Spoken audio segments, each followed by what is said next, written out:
Donc effectivement, Dominique Dufresne, je suis adjoint du RSSI du groupe BNP Paribas. RSSI, c'est responsable de la sécurité des systèmes d'information.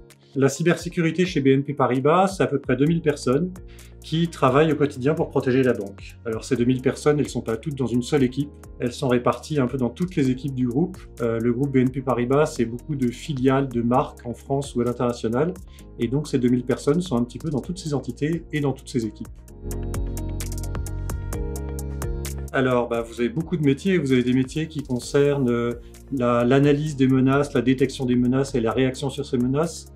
Vous avez des métiers qui concernent le suivi des entités, par exemple, de BNP Paribas, puisque sur le nombre d'entités et le nombre de marques BNP Paribas, il faut qu'on soit vigilant en permanence et qu'on s'assure que toutes les entités sont au bon niveau de maturité, je dirais, en termes de cybersécurité.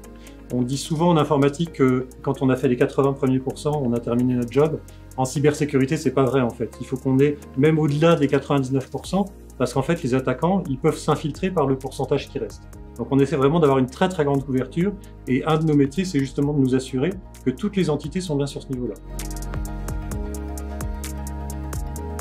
C'est ça. Au niveau du groupe, nous, on est responsable de la cohérence, on est responsable de ce qu'on appelle les politiques.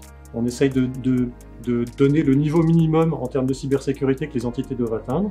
Et puis après, les entités au sein des entités, ils déploient ce genre de choses, ils déploient les politiques et ils s'assurent que tout ce qu'ils font respecte ces politiques. Donc ce niveau minimum de cybersécurité. Quand on parle des marques de BNP Paribas, on parle d'Arval qui fait du leasing de voitures, on parle de Cardif qui fait des assurances, où la cybersécurité est très importante également. Bien sûr, c'est tout à fait ce que je dis. Soit on peut en faire au niveau du groupe, on peut en faire dans les équipes de production, on peut même en faire au sein des équipes de communication ou même l'inverse, au sein des équipes cybersécurité. On a des personnes qui ont des compétences de communication. Un des grands pans de la cybersécurité, c'est ce qu'on appelle la cyber-awareness ou la cyberculture, qui consiste justement à former, à sensibiliser tous les employés, voire même nos clients, sur toutes les thématiques de cybersécurité. Ça, c'est un pan vraiment important. On considère que c'est un basique de la cybersécurité, ce qu'on appelle l'hygiène de base. Ça nous permet de nous assurer que les employés sont vigilants face à ce qu'on connaît le plus aujourd'hui comme les menaces de phishing. Il y a beaucoup d'attaques cybersécurité qui commencent par du phishing. Le awareness ou la sensibilisation, ça nous permet de nous assurer que les employés sont vigilants, que les collaborateurs sont vigilants par rapport à ces menaces-là. On a cette image un peu historique de la banque, le coffre-fort qu'on va attaquer pour avoir de l'argent, et les attaquants imaginent qu'ils vont pouvoir accéder à des liquidités s'ils trouvent une défense. C'est pas totalement faux. On a des grandes attaques historiques comme l'attaque Carbanak ou l'attaque de la Banque du Bangladesh, où des pirates ont réussi à s'infiltrer jusqu'au système de paiement international SWIFT pour arriver à faire des virements bancaires et à détourner des virements bancaires.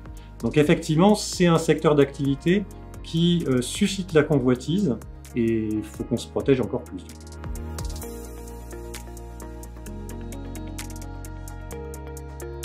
Alors je ne sais pas s'il y a des particularités, il y a certainement un domaine fonctionnel qui est différent, qui n'est pas le même que dans d'autres industries. Quand vous travaillez en cybersécurité pour des entreprises de la défense, effectivement, vous n'allez probablement pas avoir en tête exactement les mêmes choses que quand vous travaillez dans le milieu bancaire.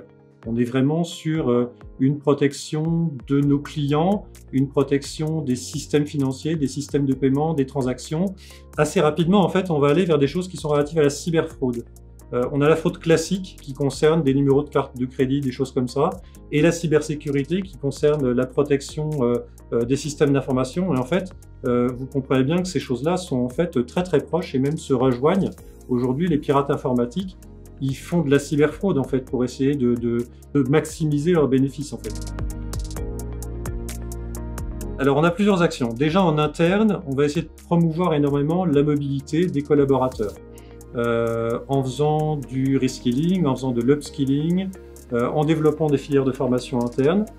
On essaye vraiment de favoriser cette mobilité entre équipes et avec des personnes qui ont des profils différents. Aujourd'hui, on va très bien faire évoluer dans la cybersécurité des personnes qui ont des profils de chef de projet par exemple, pas forcément en cyber, en informatique ou même chef de projet généraliste. Nous, ce qui nous intéresse dans ces compétences-là, c'est la capacité à s'organiser, la capacité à coordonner, la capacité à communiquer, Et on va essayer d'amener ces profils-là vers la cyber en leur donnant les compétences techniques qui peuvent leur manquer. Donc ça, c'est un des exemples de mobilité interne. En communication également, on parle de sensibilisation, de awareness. On va éventuellement pouvoir faire évoluer les profils communication vers la cybersécurité et c'est des personnes qui vont nous produire des contenus pour faire cette sensibilisation.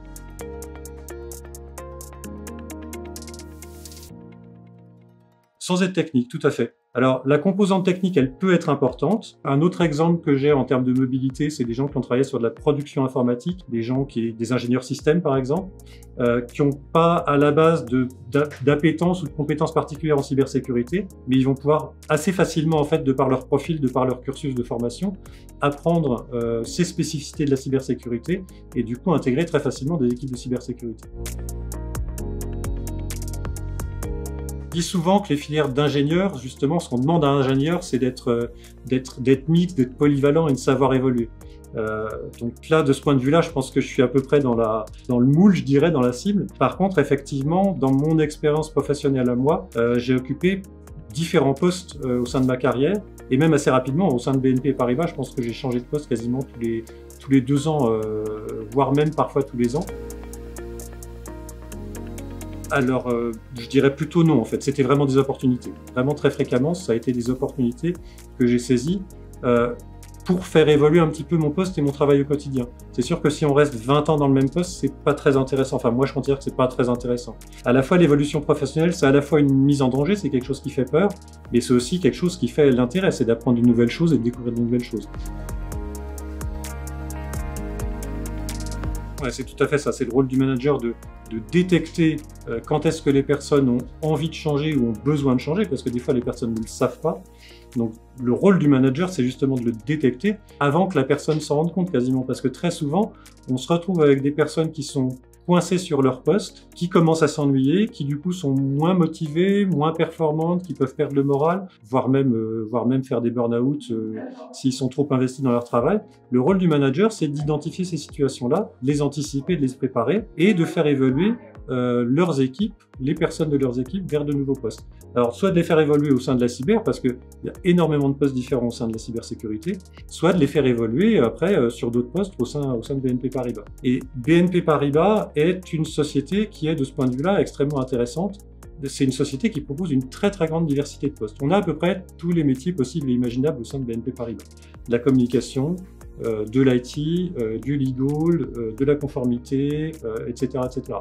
Donc BNP Paribas, de ce point de vue-là, pour évoluer et pour qu'un manager puisse faire évoluer ses collaborateurs, c'est une opportunité vraiment très importante. Ah, moi, ça fait même 20 ans que je suis chez BNP Paribas, effectivement. Au cours de ces 20 ans, moi, j'ai occupé des postes de production informatique. J'ai travaillé sur la partie CIB du côté des salles des marchés, donc sur l'informatique des salles des marchés.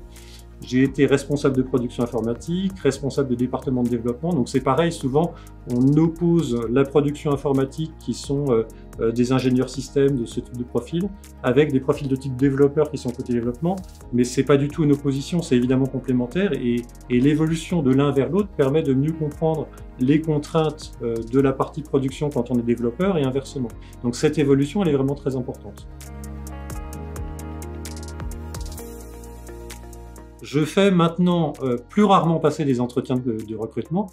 Par contre, effectivement, je discute beaucoup avec mes managers pour savoir quel type de profil ils ciblent. Quand on n'arrive pas à recruter suffisamment rapidement, pourquoi en fait? Où est-ce qu'on se trompe? Est-ce que l'offre d'emploi, elle n'est pas adaptée? Est-ce qu'elle n'est pas suffisamment intéressante? Est-ce qu'elle ne reflète pas suffisamment l'intérêt du poste? Il faut vraiment travailler en permanence pour mettre nos postes en valeur, que la fiche de poste, évidemment, reflète le contenu et ne mente pas, pour pas que les personnes qui postulent là-dessus se retrouvent déçues après. Et on arrive là sur le sujet des soft skills. Quelles sont les soft skills importantes en termes de cybersécurité? Moi, j'aime bien prendre le modèle israélien qui a développé sa filière cybersécurité, non pas en essayant de recruter les gens les plus intelligents, avec le meilleur QI, tout ce que vous pouvez pas imaginer, mais les gens qui sont capables d'apprendre le plus vite possible. La cybersécurité, comme c'est un domaine qui va très très vite, où les choses évoluent, la menace évolue très rapidement, en fait, on va être capable de suivre la cadence de cette évolution en recrutant des personnes qui sont capables d'apprendre très vite et du coup d'évoluer très vite. Alors, c'est sûr que mon parcours joue forcément dans dans les personnes que je recherche, dans la manière dont on va essayer de recruter les gens. Moi, je suis assez sensible effectivement aux soft skills, je trouve que c'est important. J'ai l'exemple aujourd'hui dans nos équipes sur le fait que si on a une équipe qui est formée que d'ingénieurs, forcément ils vont être moins bons qu'une équipe qui va être formée d'ingénieurs et de communicants. Donc c'est très important de mixer ces compétences-là.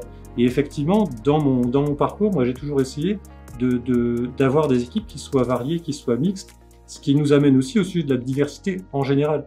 Une équipe doit être formée, doit être composée de personnes les plus diverses en fait. La diversité est une force énorme. C'est une évidence quand on dit comme ça. On nous fait faire des exercices où on nous donne un problème à résoudre au sein d'un petit groupe de personnes et on voit systématiquement que quand ce sont des personnes qui ont les mêmes compétences, les mêmes cursus, la même culture, le problème qu'on leur soumet va être résolu en un temps T. Quand on met des personnes d'horizons différentes, de cultures différentes, qui ont des manières de penser différentes, le problème va être résolu plus vite. C'est systématiquement le cas. Je le vis au quotidien. Quand on a des problèmes à résoudre, quand on doit aller vite, quand on a besoin de dynamisme, forcément, si on a des personnes qui émettent des idées très différentes, ça va permettre d'avancer beaucoup plus rapidement vers la résolution des problèmes. BNP Paribas, effectivement, apporte ces valeurs de diversité, porte aussi des valeurs humaines. On dit c'est le management 2.0, de s'occuper de ses équipes, de soft skills. Pour moi, aujourd'hui, un manager est quelqu'un qui doit aider ses équipes. C'est pas quelqu'un qui doit encadrer, diriger de ça. C'est quelqu'un qui aide ses équipes, qui les protège d'une certaine manière. Le manager, il est là pour faire grandir ses équipes, aider ses équipes. On parlait d'évolution tout à l'heure, il est là pour les faire évoluer aussi. Et ça motive les gens en fait, ça motive les équipes.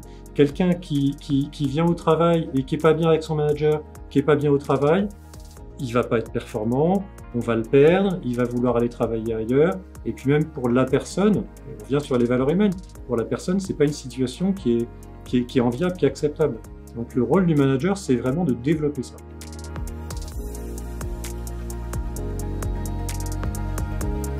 Alors si je devais réorienter ma carrière, je pense que déjà je regarderais chez BNP Paribas quelles sont les opportunités et les postes. Parce que comme je disais, le groupe est très varié en termes d'activité, en termes de marque, mais aussi en termes de postes. Donc, et c'est des questions que je me suis posées précédemment dans ma carrière. Je me suis dit, mais en fait, vers quoi est-ce que je veux aller et est-ce qu'il y a ça chez BNP Paribas?